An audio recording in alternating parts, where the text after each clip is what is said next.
Hi, hello everyone. This is the day that I have finally completed my 151 special illustration rare set. Here is the last part of it. I am going to show you what I've got,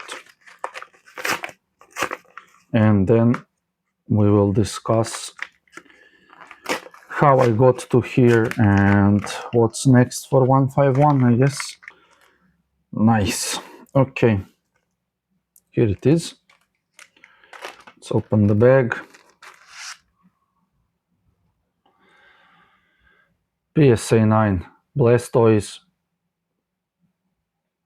I've got it for 110 euros, and I think this is a really good price because 151 has been going up lately, and I think this is the last train for everyone that wants to get 151. Just get the light.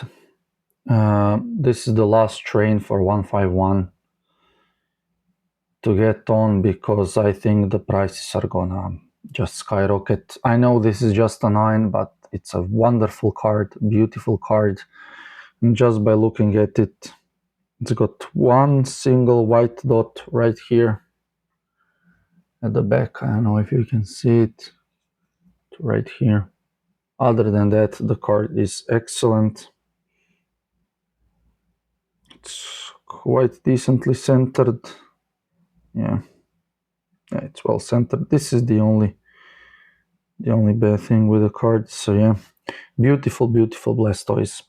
Anyways, I wanted to talk a little bit about 151 and how I got to this card here. I started collecting back, as many of people did, when 151 got back in stores. I mean, when it released in 2022, I think. Where's the year? 2023. Okay. So then Pokemon was still readily available. I could go to the store, my local store, and just buy stuff for, I don't know, I bought Zapdos boxes, Alakazam boxes for like 24 to 27 euros. I bought a lot of poster collections for like 30. I bought an ETB for 56 euros, which is incredible considering that 3 years later, now in 2026, it's what, like 300 euros or something. I even got, like, even Evolving Skies was in boxes. I got, I don't have it here, the promo. I got a Dragonite box for, Dragonite V box for 24 or 25 euros. It had Evolving Skies in it.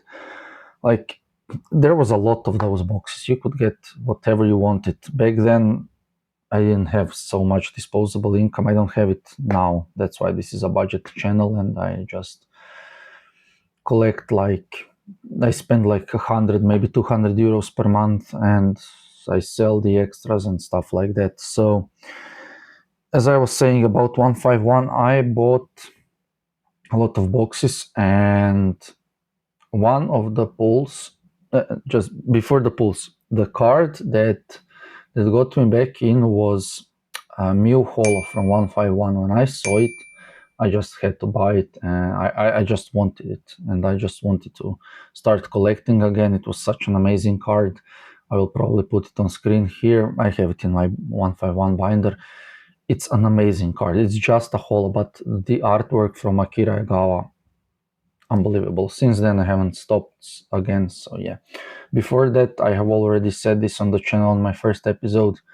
I collected when I was a kid in the 90s, and then I collected in the early 2000s, and I stopped right after the Neo sets, and then I started back when they released Black and White. So no, even before that, Diamond and Pearl.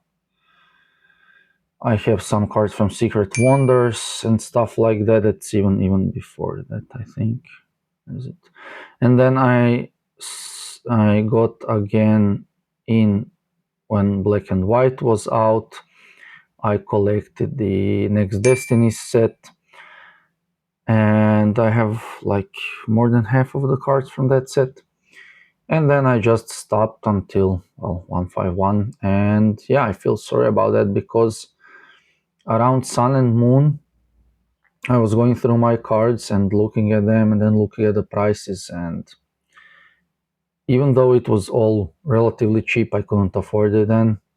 It was in like 2016, 17, just after XY and the start of Sun and Moon. And I started no, I was done with university, and I just started going to work as a teacher, and the salaries are really low. I mean, now they're fine, but most of the time, even back then, they were really low.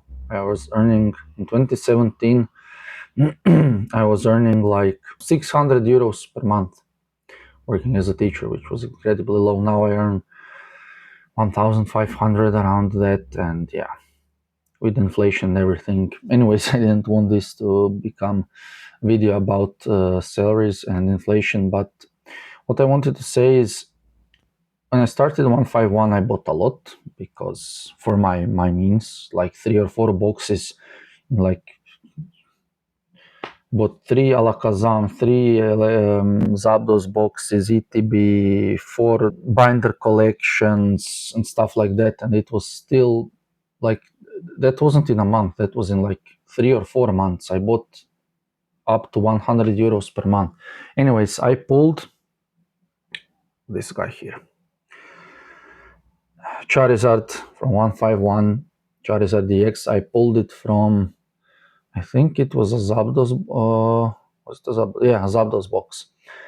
And then I decided to just see how to grade cards, what grading company is the best, especially for us in Europe, what's even available. So I was looking at Ace, I was looking at Grad from Italy, Ace is from UK, but UK had Brexit, so that was a no-go.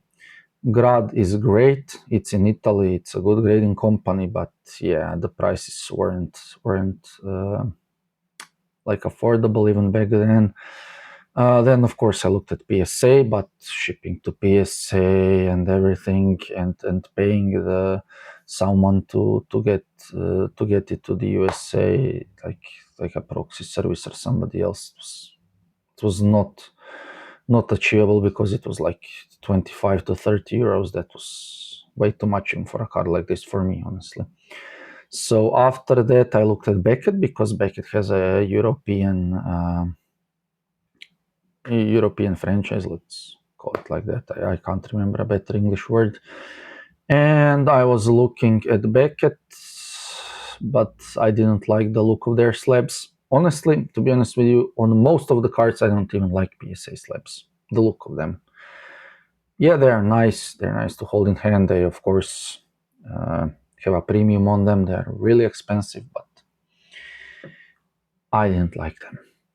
And I didn't like Beckett, so I was looking I was searching for something else, and then I came across CGC.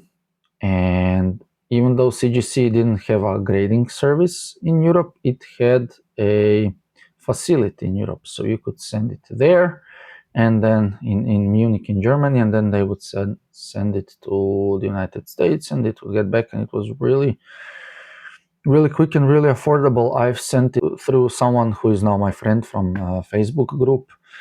We know each other for a while now. We have had a few more submissions after that, and then it was my first submission through him, and he charged me 17 euros back then. Now we have a deal, so I just pay the extra euro or two on top of the submission, so it covers the shipping. Otherwise, he doesn't charge me anything else. We are just sending stuff together. Let's say it like that. Even though he sends a lot more cards than I do. Anyways, I graded this with CGC, and when it came back pristine, I was like, this card is never leaving my collection. never ever. Even though it rose up in price, it's again back to 2,000 euros or something. But yeah, now I have him in pristine. I also have him now because I bought him today in CGC 9, but I think about maybe cracking this one and sending it PSA 9 and sending it to CGC. Even if it gets a 9 or an 8, I really don't care, even though it's gonna lose value. And I bought this like a month ago. I know the lighting is bad, but yeah, here's the Venusaur. Anyways, I bought it and I filmed the opening. The problem is the footage was really bad, like quality was so bad that I couldn't release that video. I know that in this one the lighting is the problem, but I just can't get the better light today. So yeah, I have all three of them now, and I have all the other special illustrations. I will show it to you then. Like this guy, I also submitted him through CGC. Got a 10. Beautiful card. It just has a little like a lip right up here that you can't see it. It's so minuscule, but CGC catches absolutely everything. Like I had a submission, I will show it to you when it arrives back, because we had to send it back for reslabbing because some of the cases were like scratched or something down here. It was just the whole submission that we sent, like 100 cards together. I had 15, I think, in that submission. I did get a pristine one, so yeah, I will show it to you when it gets back from reslabbing. Just wanted to say that when that video comes out, when I get the cards back, you will see how consistent CGC is. It's unbelievable. They really do great fairly. PSA does also in most of the cases. I can't complain. Every single PSA card I have, when it's a 9, it really is a 9. Like this is obviously a 9. I can see it. It has a small white dot on the bottom right. Other than that, the card is perfect. So yeah, I have a few other PSA cards and CGC cards, but I've showed that already in the video. Yeah, I just wanted to finish this one by saying that I have almost finally completed the 151. I'm missing a couple illustration rares, a couple full arts. Also, I'm missing reverse holo Poliwhirl and the Mew EX. So I think I maybe like 15 cards to completion. And I think if you really want to complete it, especially in Europe, where the product is basically non-existent, not just for 151, which is almost out of print, but for anything, just go for 151 right now, because honestly, like these ones, I think it's the last train you can hop on. Like Venusaur I got for 80. Blastoise PSA 9 I got for 90, for 110. This one I graded myself, and it's probably now like 110, 120 euros. And yeah, of course, the big boy himself, if you want just a regular non-graded, like a raw card, it's 300 euros. I mean, it was like 180 just a month or two ago. It's unbelievable. Yeah, anyways, the point of this video is, except for showing the Blastoise and unpacking it, if you want 151, yeah, just go for it and buy singles. Don't wait too much. I know you shouldn't FOMO. I almost never FOMO, but yeah, try and collect it if you really want it, especially illustration rares and special illustration rares and some full arts, because it's getting too expensive. Like I don't know. I can't even justify myself holding my Zard for 2,000 euros right now. Like everyone in their right mind would sell this. I don't care. I only sell extras or if I grade doubles, then I sell the doubles. Yeah, anyways, thanks for watching. I still need to get used to talking to the camera. You can see that I'm looking all over the place. I don't have that problem in classroom. That's because I have almost 10 years of experience now. So yeah, thanks for watching if you stayed for this long, and hope you find yourself some good deals on singles. And yeah, don't FOMO. Collect 151 if you want, and see you in the next video. Bye bye.